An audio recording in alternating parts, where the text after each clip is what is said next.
আমরা এখানে সমবেত হয়েছি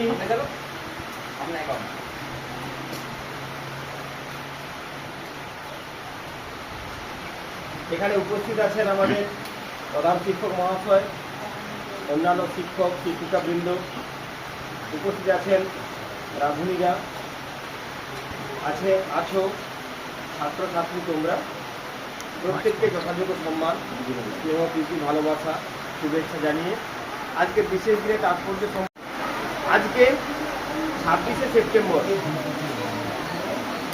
এরকমেরই এক দিনে 1820 খ্রিস্টাব্দের 26শে সেপ্টেম্বর এক পুণ্য লগ্নে আমাদের মেদিনীপুর জেলায় বীরসিংহ গ্রামে জন্মগ্রহণ করেছিলেন ঈশ্বরচন্দ্র বিদ্যাসাগর।